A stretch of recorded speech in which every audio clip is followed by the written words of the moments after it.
Standalone films in the movie industry are starting to become more popular than ever. Venom from Spider-Man is getting one, Han Solo, and even Bumblebee from Transformers was rumored to have a World War II themed standalone film. But I think a film that most Star Wars fans would want to see rather than a Han Solo one would be of Obi-Wan Kenobi. Sure, the Solo movie could be really well done, but we as fans kind of already know what's going on there.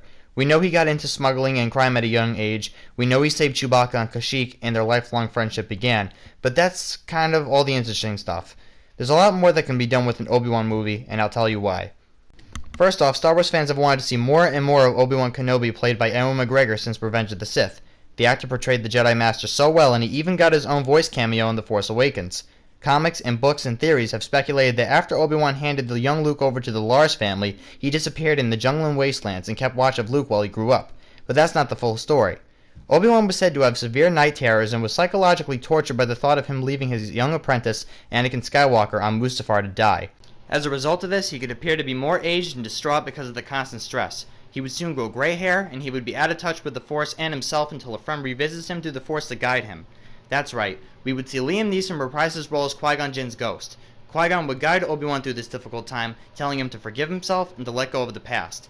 He would also teach him how to become one with the Force and be at peace when his time came. As a result of his old master's teachings, Obi-Wan would truly master the Force and will let go of his old name Obi-Wan and rename himself Ben. Throughout Kenobi's adventures, we would see a different kind of Obi-Wan people aren't used to. The fierce Jedi warrior has turned into a nomad, a wanderer who is outcasted by society because people are now afraid of the Jedi. They wouldn't want to attract the Empire's attention, so they would shun Kenobi. During his wanders, Obi-Wan would get into conflicts with the Tusken Raider tribe, and he would even be captured in his sleep. He would wake up in a Raider camp tied up, and he would be beaten. He would also engage in a trial by combat situation with the tribe champion, Sharad Het.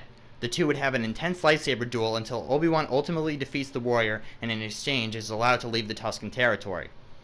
Later down the road, Obi-Wan could also engage in a fight with the last Krayt Dragon, which he comes to find that the Tusken Raiders are afraid of.